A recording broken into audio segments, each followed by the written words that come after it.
Hello again. As promised, we're going to do a little more. Things get a little bit more complicated. And if the index of each of the two of the radicals are different when you're adding and subtracting, there's nothing you can do about that. There's just no way to add or subtract those. On the other hand, if you're multiplying and dividing and you have different indices, you can sometimes do something about that. Let me show you what I mean. It's important if we're doing this that the bases are the same. So we're going to see that that's going to be the case here. But let's just see if I was going to rewrite this one with a rational exponent. The index is 2 and the power is 3. So this becomes x to the 3/2.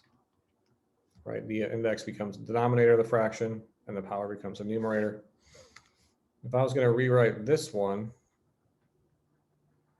with a rational exponent, excuse me, the power is 1 and the index is 3. So this becomes x to the 1/3. And now these things don't have the same, you see that they didn't have the same index or power when we started, but I know a rule where if I have two exponential expressions multiplied and the bases are the same, I can add the exponents. All right, x to the a times x to the b equals x to the a plus b. Since you've already done your quiz, I'm optimistic that you know that that's true, because that was a quiz question for sure. So if I want to add those fractions, I got to get a common denominator, which would be 6. So I do 9/6 for 3/2 and 2/6 for 1/3. I get x to the 11/6, which I could write as the 6th root of x to the 11th, or x times the 6th root of x to the 5th.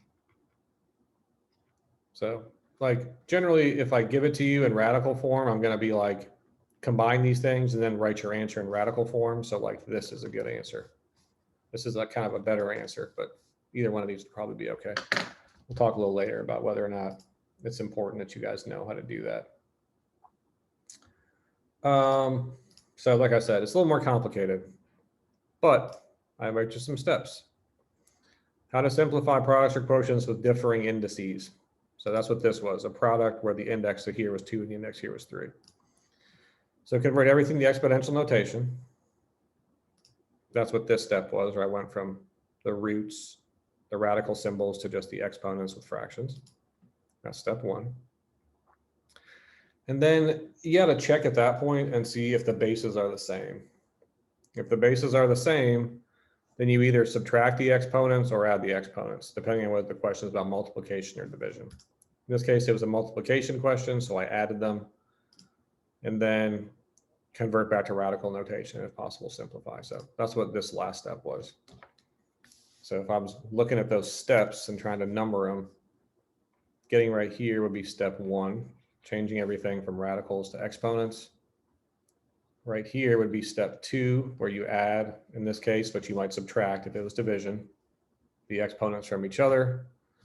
And then step 3 is to get it back into radical notation. That's pretty much always going to be the case. So, and this is like what I just did. If they aren't like radicals, which they are not, you have to use the rules of exponents to combine them, which is what we did.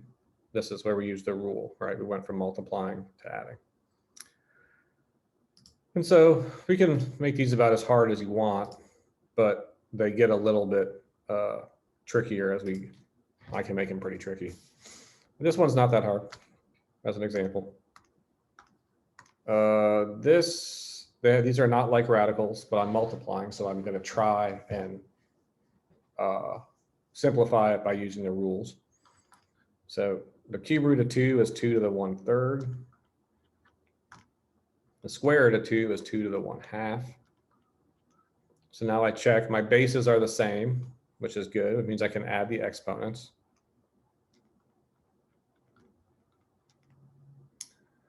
I got to use a common denominator.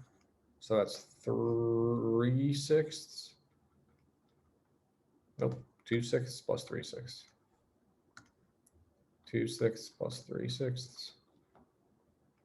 And 2 plus 3 is 5, so it's 2 to the 5/6. And now switch it back to radical notation. The index is 6 because the denominator of the fraction. The radicand is 2 and the power is 5. This one actually can't be simplified any more than that, no matter what you want to do. So I'm going to leave this one as an exercise for you guys to do because it's so very similar to this one. But I want you to do it. We'll talk about it in class or something. Somebody remind me.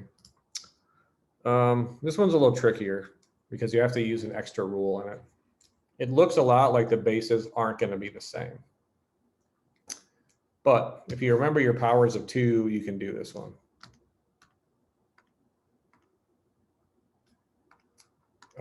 You remember that this 8 is 2 to the 3rd power. And 4 is 2 to the 2nd power. And so now I have these things, those are going to have the same base now. I can turn them into rational exponents instead. Index of 2, power of 3 means this is 2 to the 3/2. Index of 3, power of 2 means this is 2 to the 2/3.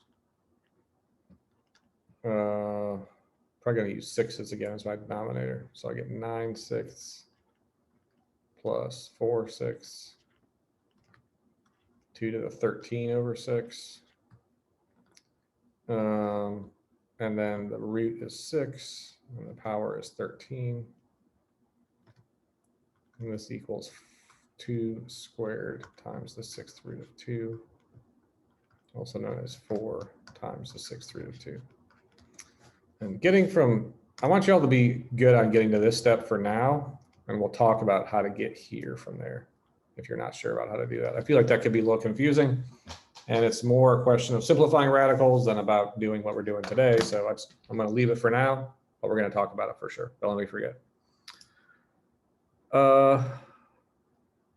Here's a funky one. Any thoughts? I'm trying to decide if I should do this one for you guys. Yeah, what the hell.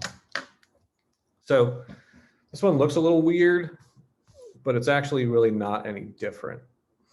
But you got to think about the thing that you're simplifying here as being x plus y now. Instead of just one variable, there's 2 variables, but that's fine. It's just an expression.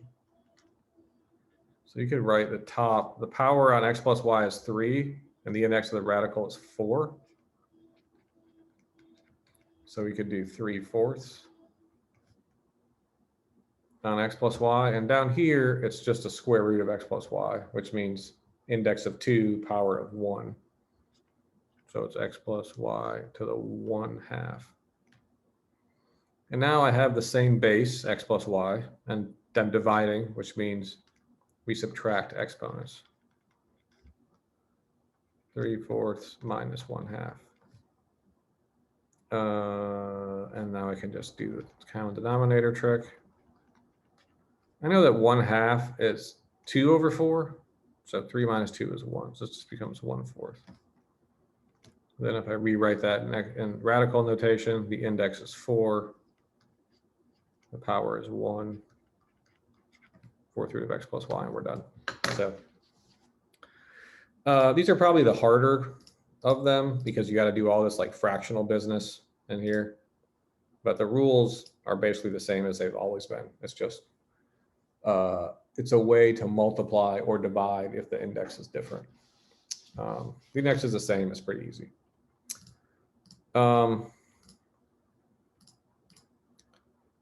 So yeah, like this is not exactly a true statement. All right, kinda.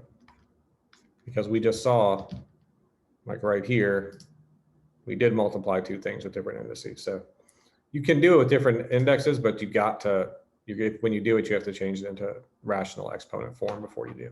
So that's about it. And we'll do some practice in class. Bye.